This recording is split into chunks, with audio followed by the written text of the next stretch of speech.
بینندگان گرامی، در نشر نوبتی بخش عجایبات ما در مورد پنجگانه بهترین رزمیکاران UFC به شما معلومات می‌دهیم. پس متوجه باشید که در این 5 بهترین رزمیکاران که نامشان ثبت شده است.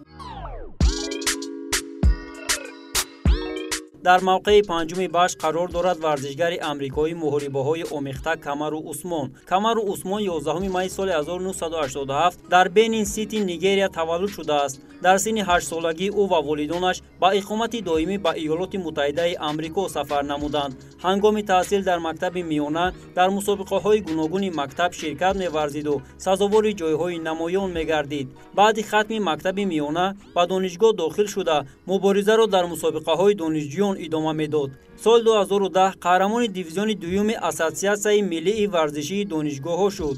عثمان از سال 2012 در سطح کسبی برآمد می‌کند. با اشتراک خود در مسابقه‌های سازمان جنگ UFC برنده رئالیت شو جنگ دی التیمیت فایتر معروف است. از سال 2019 قهرمان فعلی UFC در نیمه وزن میانه میباشد. کامارو عثمان در مجموع 53 غلبه و 3 ناکامی دارد و 3 مرتبه مقام ورزشگر آمریکا را به دست آورده است.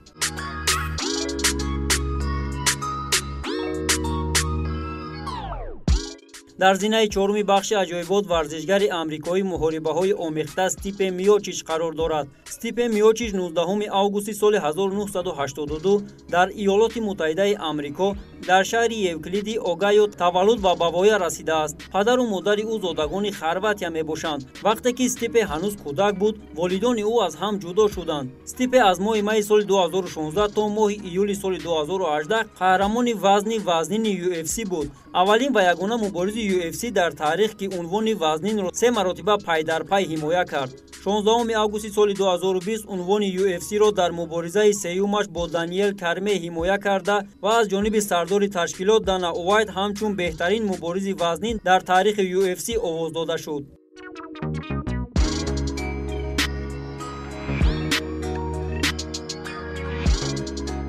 جای سوم بخش عجایبات را ورزشگر نیگریا که شهروند زلندیای نو را نیز دارا میباشد اسرائیل ادسانیا کسب نموده است. اسرائیل ادسانیا 22 ایول سال 1989 در نیگریا تولد شده است، اما در کودکی به زلندیای نو به طور دائمی سفر کرده و در وانگانوی قرار گرفت. وی در سن 8 سالگی به صنعت محاربه شروع کرد تا بتواند خود را در این نمود ورزش آماده سازد. در سازمان‌های گوناگون او با موآی‌تای، جیوجیتسوی برزیلی مشق می‌کرد. ادسانیا از سال 2011 در سطح کسبی برآمد می‌کند. با اشتراک خود در مسابقه‌های تشکیلات جنگ UFC معلوم است. چمپیون UFC در وزن میانه میباشد.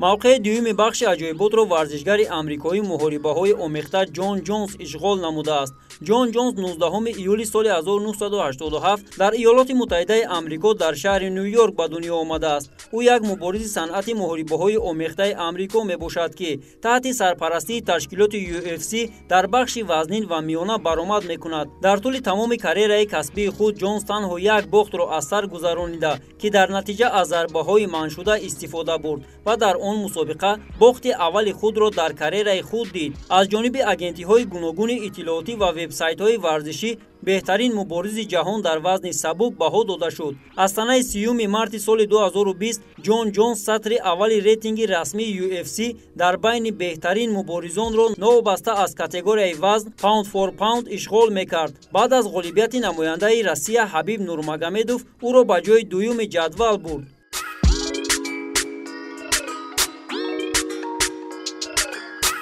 اینک به زینه افتخاری بخش عجایبات رسیدیم. زینه اول بخش را ورزشگر روسیه حبیب نورماگомедов اشغال نموده است. حبیب عبدالمناپویچ نورماگомедov 20 سپتامبر سال 1988 در ناحیه سومدین جمهوری автономии داغستان تولد شده است. یک مبارز مغلوب نشونده هنرهای محاربه‌های آمیخته روسیه میباشد که تحت سرپرستی UFC عمل میکند. قهرمان فعلی UFC در وزن سبک میباشد.